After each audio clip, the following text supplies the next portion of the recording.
Africa still has a long way to go. It's not about what Africa has to learn, but at this rate, it's more about what Africa needs to unlearn. The African girl child has always been treated like a slave in her own continent.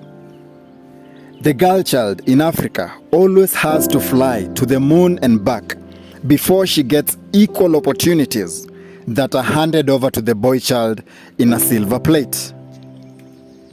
If a lady decides to become a politician in Africa, her gender always becomes a tool of propaganda that is used against her. But at the same time, when the boy child decides to fight for a position of leadership, his gender becomes his tool of trade as a leverage for top political positions in Africa. For several years, I've been fighting for the space of the African girl child from this side of Africa, and my path has not always been easy. I'm not a politician. I'm not an activist. My name is Samuel Onyango Mbogo, and I am a dance choreographer from this side of Africa. For several years, I've used my talent as a dance choreographer to create space for the African girl child inside the entertainment industry professionally by mentoring countless ladies from simple basics to professional levels. And through these programs, I've managed to mentor some of the strongest and the most disciplined female dance teams from this side of Africa. Today, I bring you the story of one of the most talented dancers I ever mentored. This is the story about female dancers who sharpened their creativity through hard work and passion. This is the untold, inspiring story of the EADE crew.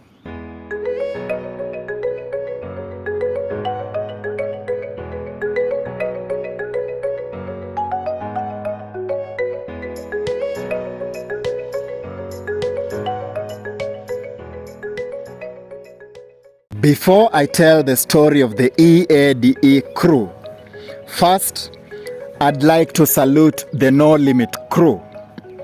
Simply because the No Limit crew is one of the most extraordinary female dance team I ever mentored in my path of life. The success of the No Limit crew was historic because I met those ladies at a very critical moment of my life. But through hard work, I pushed them towards physical fitness and dedication to their passion. And they became one of the most famous female dance teams in this country. And watching them perform every week with the FBI crew on Churchill Show was always real evidence that real hard work is always rewarded. At some point in my life, after training the No Limit crew, I decided that it was time to discover another female dance team in Kenya. I had to set the No Limit crew free for them to follow their own dreams because they were now strong enough inside the dance industry. So I had to let them go to create their own path of greatness inside the dance industry. There's no way I can ever tell the story of the EADE crew without telling the story of the No Limit crew, because those ladies from the No Limit crew, they are the ones who set the standard inside our dance family for our other students to work hard. When I met the No Limit crew, nobody knew about our dance family, but through their hard work, we were able to put out our creativity for Kenyans to see it, especially when the No Limit crew got the opportunity to perform kwa Citizen TV through Laura Lungu. That's the day we got the chance to display our creativity out there. So there's no way I can give the story of the EADE crew without giving a big salute to the No Limit crew, because they're the ones who set the pace for our dance family to build up and to mentor more dancers in this country. So today I just want to salute the No Limit crew, and I wish them the best wherever they are, because as I tell the story of the EADE crew today, their story can only be complete if I first start by giving a big salute to the No Limit crew. By the time I was training the No Limit crew, the EADE crew did not exist. They were still under, let me say, under probation. They were just my normal students. I was still training them and mentoring them, but the EADE crew was not yet invented. So the No Limit crew was the strongest dance team inside our dance family. And by the time Mimi na No Limit crew, we were parting ways when I set them free for them to follow their dreams, they started working with the FBI crew. And every Sunday, I would always watch them live on Churchill Show. And it was always a privilege watching them perform beside the FBI dance crew. You know, FBI is a big team. And there's no way the FBI crew can just perform with a team that is not disciplined. So watching the No Limit crew perform in different shows with the FBI crew was a direct evidence that those ladies were that good. Sababu, for you to work with professionals, it means pia we mwenyewe, you're that good. So I was so happy for the No Limit crew, watching them pursue their dreams, achieve their dreams, watching them on TV every Sunday. And for mimi kazi yangu ilikuwa imeisha kwa maisha yao. It was time to set them free. And so after letting them go, that's when I decided that it was now time for me to scout for new dancers inside the dance industry. And that was before I invented the EADE crew. So I took the other students that I had, few of them, nikawaita Sync crew. I gave them the name Sync crew. But I still felt like a lot had to be done. I still had to push them because most Kenyans were used to the No Limit crew. So if I was going to discover a new female dance team, I had to make sure that the team was also just as strong as the No Limit crew. So it was not as easy as it looks. And it took a lot of hard work to build a new dance team from scratch after setting free the No Limit crew.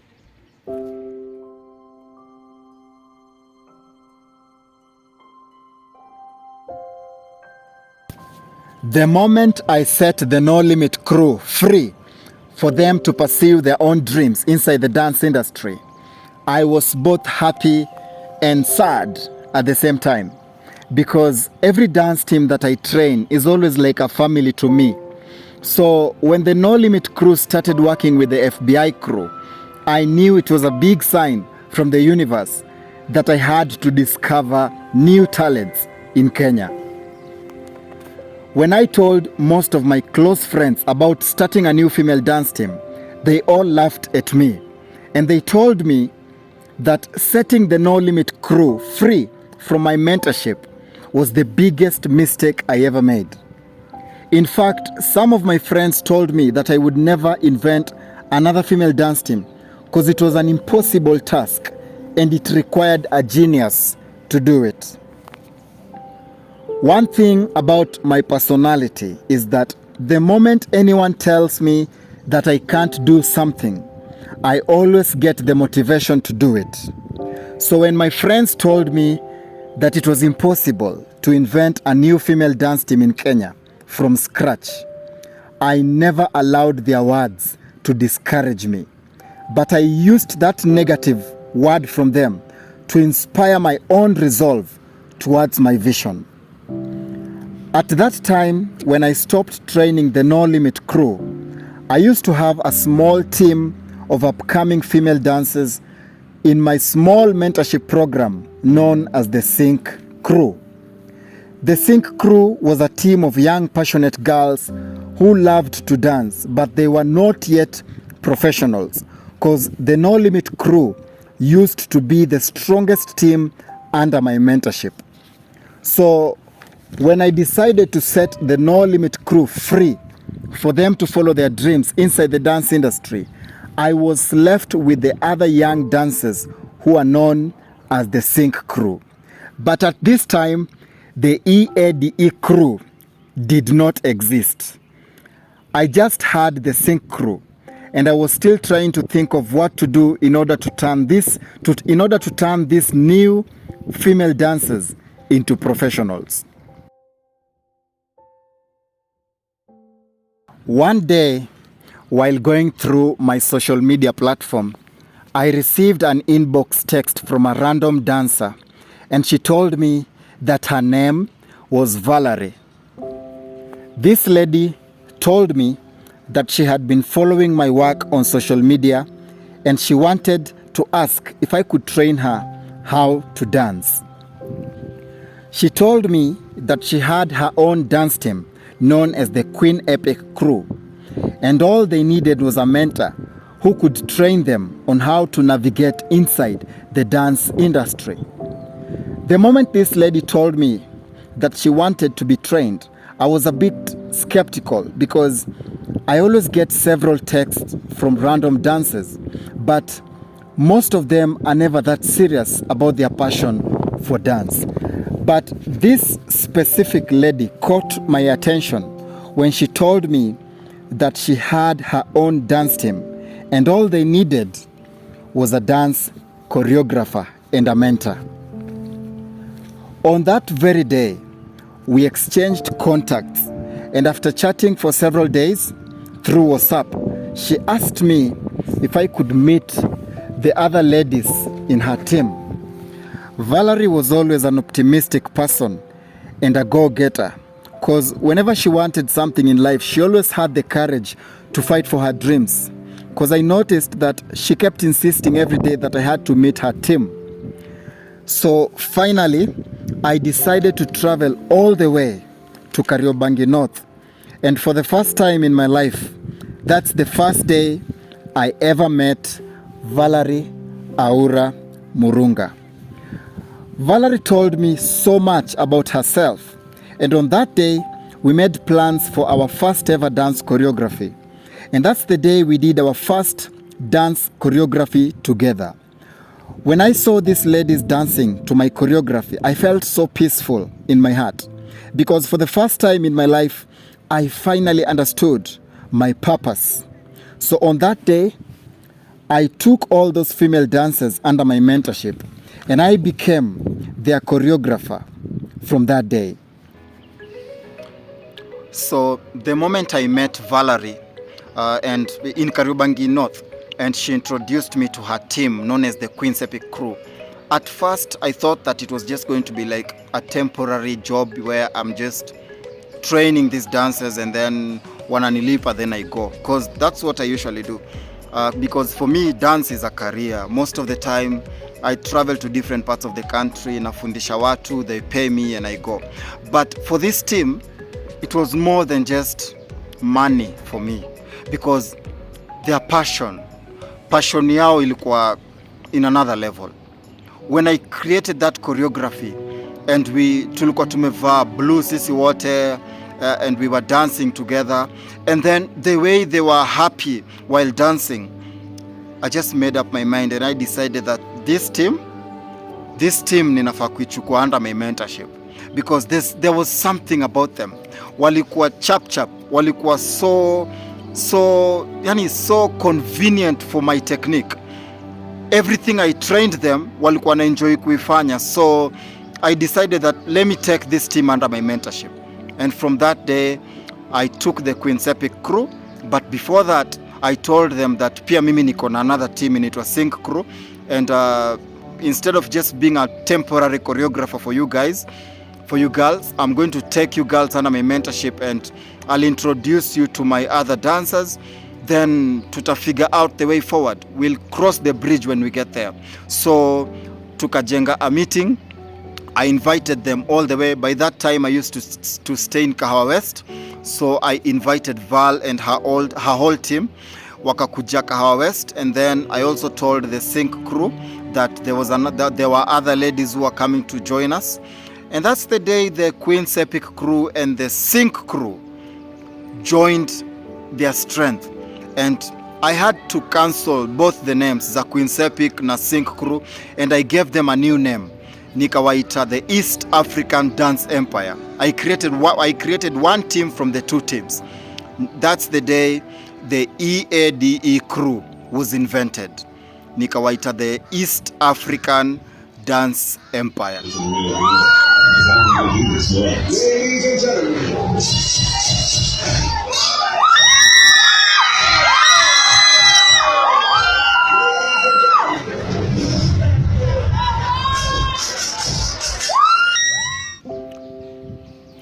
If I'm told to describe everyone from the EADE crew one by one, neza anza na Miriam, because actually as I make this video, this week it's her birthday week. Miriam ni one of the members wenye nilifundisha in the EADE crew, and this week it's her birthday. So let me start with Miriam. Miriam, happy birthday to you. May you grow in everything that you do. May you always be successful in everything that unafanya. Miriam was always, I would say, the most disciplined in the EADE crew. Timekeeping, yani self-respect, motivated in everything that she does. Miriam was always the most disciplined in the team. All the girls were disciplined, but as their choreographer, I can tell you this, that by the time I was training them from scratch, Miriam has always been, was, and is the most disciplined female dancer that I ever met in that team. So that's what neza sema about Miriam. And in terms of her dance, she was always a very dope dancer. When Miriam is on stage, yani you could tell that no matter how the crowd screams when she's dancing, Miriam would always focus, and she always stood out in everything that she did. Every time she was on stage, alikuwa na dance with her whole heart. And that's one thing that I always remember every time about EADE crew, and in terms of yani perfection. And if it's about Miriam, naweza sema she was the most disciplined in the team. The next dancer kwa EADE crew was Rosa Afra. What I can say about Rosa is that Rosa was always the type of dancer. You know, I trained all this. There were about 12 dancers in EADE crew, and I know each of them like the back of my hand. Nawajua wote. So, in terms of dance, Rosa was always the type that, by your time nilikuwa nawafundisha, I can say that one thing about Rosa in terms of her dance career is that she's always able to execute different dance choreographies. That was the unique and special thing about her. Rosa has the ability to execute different genres of dance. You give her Lingala, she will kill it. You give her hip hop, she will kill it. Ukimpatia Afro, she will kill it. You give her Amapiano or any other South African content, that lady is going to kill it. She was just versatile and alikuwa an all-round dancer. That's why training Rosa was always like, neza sema, being her choreographer and helping her to build her foundation kwa dance inside the EADE crew was a blessing, because I knew nilikuwa na trainer legend, because she was always able to execute different genres of dance. The next lady kwa EADE ni Samantha. Samantha, if you tell me to describe Samantha in terms of dance, her dance skills, Samantha ni a hip hop beast. Well, that girl in hip hop choreography, something else. Uyo ukidance nae, it doesn't matter how good you are as a choreographer. You give that lady your hip hop choreography, she will execute it in such a way that if you're not good enough, ufike level yake, she will outshine you as her choreographer. She's that good. That's one thing neza sema about Samantha.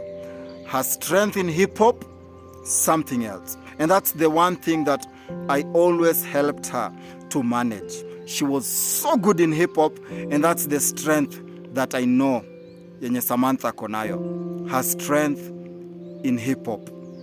Dope kabisa. The other lady ni Doro from EADE crew. Doro was the type mwenye ni very intelligent. Unajua, you can tell the intelligence of a dancer by how they understand the choreography. Her brain ilikuwa in another level. And one thing I can say about her technique ya dance ni that she was so good in hip-hop, and she was also good in dancehall, and her ability to create her own choreographies. In fact, that's one thing naweza sema about Doro. Doro was a choreographer, and she is a choreographer. And that's one of the choreographers naweza sema from that crew. Naweza sema Doro is a natural choreographer. She has the ability to create her own dance steps. Apart from just what a choreographer can train her, she also has the ability to create her own choreography. That's the special thing about Doro. The next one ni Monte ama Faith. Okay, one thing about this lady is that she's the same as the other lady mwenye anaitwa Samantha. Monte and Samantha, they had the same technique. They were hip-hop beasts. Those girls, in hip-hop choreography, their brain used to work like a computer. It was so difficult for anyone to outshine them in hip-hop choreographies. They were so good in hip-hop and their speed and everything. So, Monte naweza sema she's a hip-hop guru. That lady is a very good hip-hopper. She can do other techniques like dancehall and all that, this South African content, other genres of dance. But if there's one thing yenye ninajua and I'm 100% sure because I trained her, ni hip-hop. She's a good hip-hopper in choreography. Ye na Samantha, they had the same technique. They were so good in hip-hop. The next lady is Tracy. Tracy was always the genius of the team inside the EADE crew. You know, every time I'd train the EADE, any new choreography, whether it was a 2-minute choreography or a 5-minute choreography, Tracy was always the first one to get the whole choreography. When the others were still struggling with transitions and all that, Tracy was always the genius of the team. Her brain used to work in a different way. Like, ye alikuwa anashika choreography haraka sana. And that's why I've said that Tracy was always the genius of the team. Her brain used to work differently. You give them a choreography, unapitia just like 2 or 3 times, like 1, 2, 3, 4. You give them the first 8 count, the second 8 count. She already has it. She was always the genius of the team. Very fast in getting the choreographies. Alikuwa so fast, and that's the ability that God gave her. She was so fast when it came to understanding the choreographies. The next dancer is Trinta. Trinta was one of the youngest in the team, but the sharpest also. If you know, every team, this was a team of very strong dancers. EADE, very strong dancers. But as their choreographer, I can tell you, like, if you ask me who was the best among them, in terms of discipline, Miriam was the most disciplined. But in terms of, let's say, execution, Trinta, this lady known as Trinta, she was the one who used to execute the moves than all the other ladies inside the EADE crew. Trinta always had this thing in her where when you give that lady your choreography, your dance choreography, from any genre of dance, she always has the ability to interpret your choreography to her own taste. And then she gives it out according to her own taste. And that's the thing that always made her stand out from the rest. She has the ability to internalize any choreography that she's given, and then she translates the choreography through her own taste. And it made her the best among them. The next one is Chelsea. Chelsea was always the team's spokesperson. Chelsea is a full-fledged hip-hop choreographer because she has the ability to create her own steps, and she also has the ability to execute other people's choreography. So Chelsea was always the spokesperson of the team. Whenever they went to perform anywhere, I would always tell the ladies, like, mkipewa microphone, patieni Chelsea. Because Chelsea, she always has the ability to speak on behalf of the team. Her self-esteem, her self-confidence, her ability to just speak in front of the camera fearlessly. So Chelsea always used to talk on behalf of all of us. And the EADE was a team that had ladies wenye wote wako na different strengths. And Chelsea was the spokesperson of the team. And if there's one thing that ninaheshimu about Chelsea, was that she was always there for the team. And her ability to speak on behalf of the team, and when the team needs her on stage, Chelsea would always kill it in terms of choreography.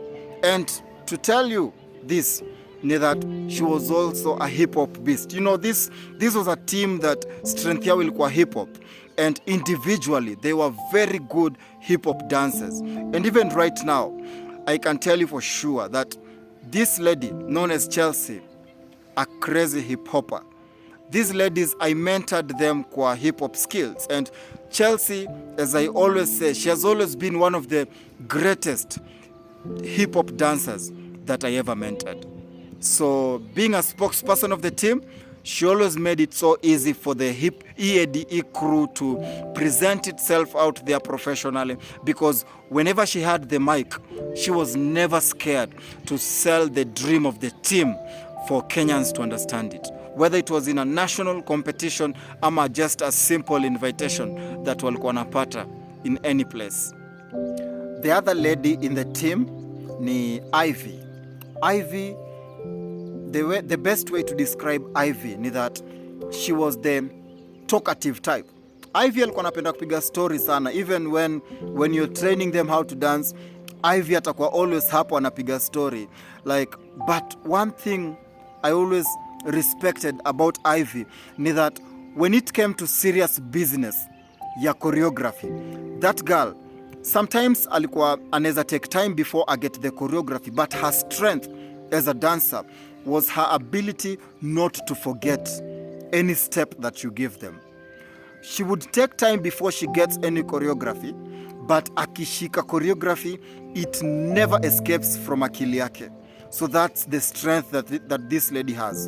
Her ability to internalize a choreography. She can take like a whole week to understand a choreography, but the moment she gets it, she becomes a beast on the dance floor. So that's one thing yenye mimi naweza kumbuka Ivy nayo about the EADE crew. The other lady that I also trained inside the EADE crew from scratch was known as Lucy. You know, one thing umeona hata nimesmile, because one thing yenye nilikuwa napenda na I always respect about Lucy is that she was always the silent type. Akiwa na the other girls wataongea, but when it comes to choreography, sasa mko kwa line, you want to train them, Lucy amenyamaza. Ata get the choreography, kila kitu unawafundisha, and then when they go for functions, when they are on stage, when you look at them on stage, you would not tell like huyu ndiye atakill choreography. But when the DJ puts the music on, Lucy would always outshine any lady mwenye atatokea pale mbele ama mwanaume mwenye atamface kwa freestyle. You could not beat her. Freestyle, ati umeka ngoma hapo ati wewe na Lucy one on one, you can't beat that lady. She was so confident, good in choreography, respectful, go-getter, and very strong in choreography. Her ability to just be a good team player, and she was so good kwa team, yani teamwork yake so good. And that's one thing that I hope it follows her in everything that she does in life. Roho safi sana. Freestyle, courage, her ability to face anyone one-on-one. And nakwambia, that lady, that is one thing that I always respect about her. The next lady I trained also inside the EADE crew from scratch was known as Ray Murigi. That lady, one thing neza waambia about Ray ni that's a professional, naturally. You know, she when you see her for the first time, she appears as a shy person. Utamwangalia useme, this lady, will she really dance? Shock on you. Jaribu kuweka music and then you put her on the dance floor with her fellow teammates ama by herself. She will shock you. That lady is a crazy dancer in terms of hip-hop, in terms of dancehall. Yani, when you train her, umwambie this is how you move, you give her your dancehall choreography, umfundishe vizuri, she will outshine you. When you give that lady Afrobeat, that's her strength. Yeye alikuwa more of an Afro person. The reason nimesema dancehall ni because I've never seen any type of choreography that lady anyone aliwaimpatia akakosa kuexecute. But her greatest strength was Afrobeat. Ukimpatia any Afrobeat content, in fact, she trained herself to a level. Mimi, I was just her hip-hop choreographer. But after training her hip-hop and other stuff, this lady, because of her passion for dance, she was able to discover her passion for Afrobeat. And through that, she became a choreographer of Afrobeat. And I can tell you for sure that Ray is a crazy Afrobeat dancer and choreographer. You give her any Afrobeat technique, she will outshine you. That's how good she is. And Mimi, one thing that I always do with my students, I always made sure that ninawaambia ukweli. Kama umechapa na unafaa kuimprove na kuambia. Kama umeimprove na kuambia. So that's why I always believe that this is the strongest team I've ever trained in my path of life. A team of professionals. And I remember Ray, through her ability, ya could take her own skill and passion, and she turned herself into a choreographer that would always create her own technique kwa Afrobeat. The last lady on this list, as I talk about the EADE crew, is the one and only Valerie Aura Murunga. I also trained her from scratch inside the EADE crew. And the reason nilitaka mention as the last one in this list is because the strength that lady had was her ability to do anything for the team to be successful. Whenever that team, EADE crew, faced another team, Valerie was always the type that she would always push her fellow dancers, kuambia msiogope, we can face any team. And even when I sent them for auditions and all that, they would always come back and tell me like, hey Sam, hapa tulikuwa tunaogopa, but Vala alituambia tusiogope. Vala alituambia hata kama ni freestyle, hata kama ni one-on-one with another team, tutaface that team. She was always the type that would always motivate her own teammates to pursue their dreams. And she was always fighting for the team. So Val was also in the EADE crew. And as I finish today, I just want to say that we really miss her. We really miss Val. It's now 4 years since she left us. And we miss her a lot. Na neza tu sema that may God rest her soul in eternal peace. And as long as we are still alive, we will always make sure that her legacy remains. And her dream, she always wanted watu wafundishwe dance. That's why the first time I met her, she had her own team, then tukashikana, and I formed the EADE crew by bringing my team, and she brought her team, and we really miss her. That's all I can say. So what I want people to know is that through the life of Val, tulikuja tukalan that life is short for everyone. It doesn't matter what you achieve in this life. Sisi wote hii ni safari yetu, and one of the most inspiring thing ni ya kwamba everyone has a limited time to be alive, and there are so many things unafaa kuachieve in this life. So this girl she did her part. She inspired so many people. But for us, we always do this once in a year. At least kukuja spend time with Val on the same week that we lost her. Sababu, her life was more than just a normal life. She spent her life doing what she loved, and I feel inspired kukua hapa nikijua that one of the best dancers I ever trained in my life ako 6 feet inside here. But every time when I talk with the Mama Val and Baba Val, they always say that they did not just lose a daughter, wali lose someone so special kwa maisha yao. And leo with familia Val, with mama ya Val, tulikuwa tumechukua hii wiki kama wiki yenye tunakumbuka Val, and this is something we'll do every year, once in a year. So we just want to tell all the friends of Val out there that your friend is resting peacefully, and we will make sure that her legacy never fades away. That's it.